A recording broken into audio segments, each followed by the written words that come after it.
అందరికీ నమస్కారం అండి. మనం గత 2 రోజులుగా వైశాఖ మాసాన్ని గురించి తెలుసుకోవడం జరిగింది. మాసాలన్నింటిలోకెల్లా వైశాఖ మాసం చాలా శ్రేష్టమైందని, ఇది విష్ణు ప్రీతికరమైన మాసంగా మనం గత 2 రోజుల నుంచి చెప్పుకుంటున్నాం. అదేవిధంగా ఈ వైశాఖ మాసంలో అనేక పర్వదినాలు కూడా ఉన్నాయి. ముఖ్యంగా రేపు అక్షయ తృతీయ, తర్వాత ఆదిశంకరాచార్య జయంతి, తర్వాత నారసింహ జయంతి, హనుమన్ జయంతి, గంగా సప్తమి, ఇలా మాసం అంతా శ్రేష్టమైందే. దాంట్లో ఇంకా విశేష పర్వదినాలు అనేవి కొన్ని ఉన్నాయి ఇప్పుడు నేను చెప్పినట్లుగా. అదే ముఖ్యంగా రేపు అక్షయ తృతీయ సందర్భంగా నేను కొన్ని విషయాలు మీకు అక్షయ తృతీయ ప్రాధాన్యత గురించి కొన్ని విషయాలు చెప్పదలుచుకున్నాను. అక్షయ తృతీయ అంటే యుగానికి ఆరంభమైన రోజు. ఈ అక్షయ తృతీయ అనేది త్రేతాయుగంలో త్రేతాయుగం వైశాఖ శుద్ధ తది నాడు ఆరంభమైంది. కాబట్టి ఆ రోజు నుంచి ఆది అనేటువంటిది ఈ అక్షయ తృతీయ ఆ రోజు నుంచి ప్రారంభమైంది అనమాట. అక్షయ తృతీయ అంటే క్షయము కానటువంటిది. ఈ రోజున మనం చేసేటువంటి పుణ్యకార్యాలు మనకు అనంతమైన పుణ్యాన్ని సమకూర్చి పెడతాయి. మనం ఏదైనా ఒక పని చేసినప్పుడు దేశకాల పాత్రలు సమకూడినప్పుడు తెలిసి కానీ తెలియక కానీ మనం చేసినటువంటి చిన్న పని కూడా మనకి విశేష పుణ్యఫలాన్ని, అనంత పుణ్యఫలాన్ని ఇస్తుందన్నమాట. ఇప్పుడు చూడండి, మనం బాగా ఆకలిగా ఉండేవాడికి కనుక అంత అన్నం పెట్టామనుకోండి, అతను తిని చాలా ఆకలి తెచ్చావమ్మా, చాలా తృప్తిగా ఉందమ్మా అని సంతోషపడితే దానివల్ల వచ్చేటువంటి ఆనందం మనకి అసలు అది మాటల్లో చెప్పడానికి అలంకారటువంటిది. అలా కాకుండా బాగా తినొచ్చినటువంటి వాడికి నువ్వు పంచపక్ష పర్వాణాలు కనుక పెడితే దానివల్ల అతను అంతా పారేసిపోతాడు. కాబట్టి దానివల్ల మనకేం ఉపయోగం ఉండదు. కాబట్టి అక్షయ తృతీయ నాడు మనం ఎలాంటి పనులు చేయాలి అంటే మనకు అనంతమైన పుణ్యఫలాన్ని సమకూర్చేటువంటి పనులు చేయాలి. కాబట్టి ఈ రోజున మనము ఏ పని చేసినా కూడా మనం చేసేటువంటి పని క్షయం కానటువంటిది అక్షయంగా ఉండాలి. అక్షయమైనటువంటి అనంత పుణ్యఫలాన్ని సమకూర్చాలి. అంతేగాని అక్షయ తృతీయ నాడు బంగారం కొనుక్కోవడం, బంగారం పూజించుకోవడం అనేటువంటిది కాదు. ఈ అక్షయ తృతీయ అనేది మనం ఇందాక త్రేతాయుగంలో త్రేతాయుగం అనేటువంటిది వైశాఖ శుద్ధ తది నాడు ఆరంభమైంది అని చెప్పడం జరిగింది. ఈ త్రేతాయుగం అనేది ఎవరికి సంబంధించినటువంటిది? శ్రీరామచంద్రమూర్తికి సంబంధించినటువంటిది. శ్రీరామచంద్రమూర్తి అంటే శ్రీరామచంద్రుడి కథ మీకు అందరికీ తెలుసు. అతను ఎలాంటి వాడో, తల్లిదండ్రుల పట్ల ఎలాంటి పితృవాక్య పరిపాలకుడు, తమ్ముడిని ఎలా చూసుకున్నాడు, రాజ్యాన్ని కనబిడ్డల్లాగా ఎలా పరిపాలించాడు. ఎప్పటికీ కూడా మనందరం కూడా ప్రజారంజకమైన పాలన అంటే రామరాజ్యంతో పోలుస్తుంటాం. కాబట్టి మనం బంగారం కొనడం కాదు, బంగారం లాంటి మాటలని, సత్ప్రవర్తనని, రాముడు లాంటి బంగారం లాంటి మాటల్ని, సత్ప్రవర్తనని నేర్చుకోవాలి. ఇది అక్షయ తృతీయ నాడు మనం చేయాల్సినటువంటి ముఖ్యమైనటువంటి విధి. బంగారం కొనుక్కోవద్దని కాదు నేను చెప్పింది. డబ్బులు ఉన్న వాళ్ళు కొనుక్కోండి, డబ్బులు లేనటువంటి వాళ్ళు అయ్యో మేము బంగారం కొనలేకపోయామే అని ఎలాంటి బాధపడాల్సినటువంటి అవసరము లేదు. బంగారం కొనాలని ఏ శాస్త్రంలో కూడా చెప్పబడలేదు. కాబట్టి బంగారం కొనుక్కొని చేతనైతే మనం పూజ చేసుకొని ఆ బంగారాన్ని దానం ఇచ్చేటువంటి త్యాగ గుణాన్ని కలిగి ఉండాలి. కాబట్టి అంత శక్తి అందరికీ ఉండదు.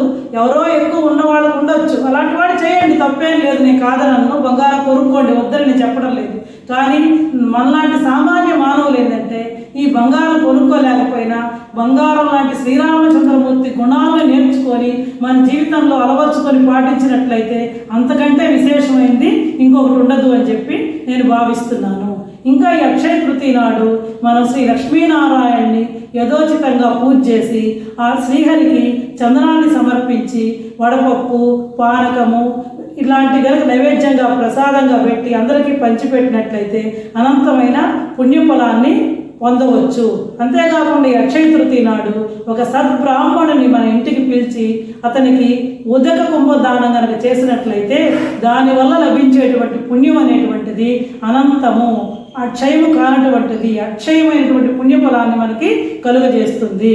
ఈ ఉదక కుంభదానం అంటే ఎలా చేయాలి అంటే వైశాఖ మాసం ప్రారంభానికి ముందరే మనం ఒక నీటి కుండని కొనుక్కొచ్చుకొని దాంట్లో 2 రోజులు దాని నిండా నీరు నింపి ఆ నీటిని పారబోసి తర్వాత దాన్ని శుభ్రంగా చేసుకొని ఈ వైశాఖ శుద్ధ తది నాడు అంటే అక్షయ తృతీయ నాడు మనం దాని నిండా నీళ్లు నింపి దాంట్లో కొంచెం పచ్చకర్పూరం, లవంగాలు, యాలకులు మొదలైనటువంటి సుగంధ ద్రవ్యాలన్నీ దాంట్లో వేసి దానికి ఒక తెల్లటి గుడ్డతో వాసిరిగట్టులాగా కట్టి దాన్ని ఒక సద్బ్రాహ్మణుడు గనక దానం చేసినట్లయితే దానివల్ల లభించేటువంటి పుణ్యం అనంతము. ఎందుకంటే ఈ వైశాఖ మాసం అనేది తాపం ఎక్కువగా ఉంటుంది. కాబట్టి ఆ దప్పిక తీర్చడానికి చల్లని నీరు గల ఉండేటువంటి కుండని కనుక పాత్రను దానం చేసినట్లయితే దానివల్ల మనకి అనంతమైన పుణ్యం సంప్రాప్తిస్తుంది. అంతేకాకుండా ఒక విసనకర్ర ఒక బ్రాహ్మణ్ ఇంటికి పిలిచి ఆయన కాళ్ళు కడిగి ఆయనకి పాద ప్రక్షాళన చేసి పాదుకలు మెడలో ఒక మల్లెపూల మాలేసి ఆయనకి ఇంటికి చందనాన్ని సమర్పించి మనం ఈ ఉదక కుంభదానం కనుక చేసినట్లయితే మనకి విశేషమైనటువంటి పుణ్యం లభిస్తుంది. కాబట్టి వైశాఖ మాసంలో మనం ఇంతకు మొదలే చెప్పుకున్నాం. ఇంకా ఈ అక్షయ తృతీయ నాడు కనుక చేస్తే విశేషమైనటువంటి పుణ్యం లభిస్తుంది. ఏంటి? విసనకర్ర, గొడుగు, పాదుకలు ఇలాంటివి కనుక దానం చేస్తే చాలా మంచిది. ఇంకా ఈ అక్షయ తృతీయకి ఇంకొక ప్రత్యేకత ఏమిటి అంటే పవిత్ర క్షేత్రమైనటువంటి సింహాచలంలో వరాహ లక్ష్మీ నరసింహస్వామి నిజరూప దర్శనం అనేది లభించడం కూడా మనకి జరుగుతుంది.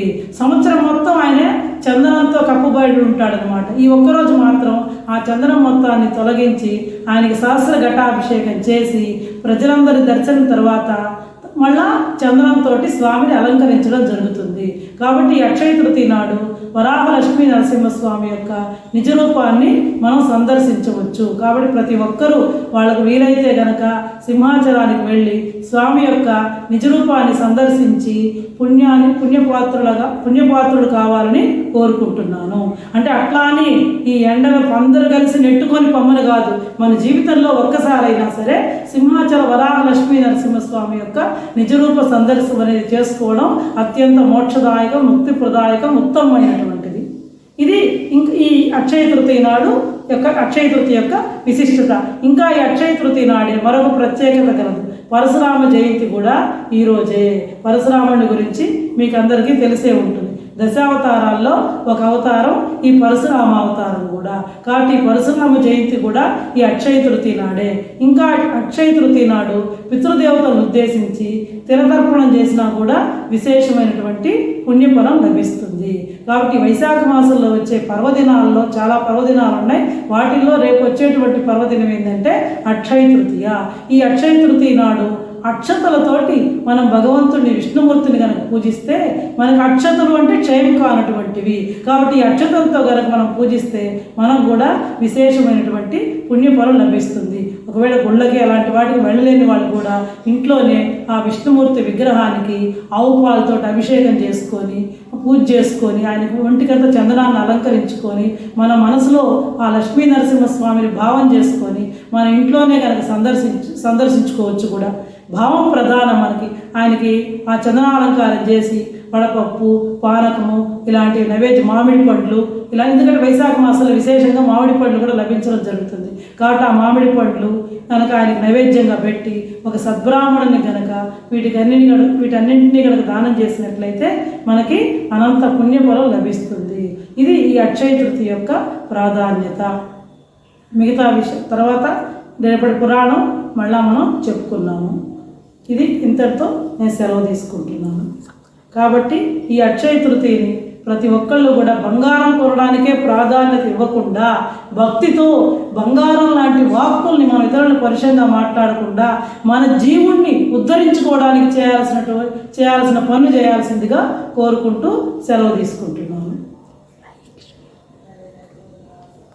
ప్రతి ఒక్కళ్ళు కూడా నా ఛానల్ని చూసి సబ్స్క్రైబ్ చేసుకొని లైక్ చేసి షేర్ చేయాల్సిందిగా సవినయంగా కోరుకుంటున్నాను. ఏమైనా తప్పులుంటే క్షమించండి. కామెంట్స్ రూపంలో కూడా తెలియజేయాల్సిందిగా కోరుకుంటున్నాను. మీ సలహాలు సూచనలను కూడా కోరుకుంటున్నాను. కామెంట్స్ రూపంలో మీ సలహాలు సూచనలను కూడా తెలియజేయవలసిందిగా ప్రార్థన.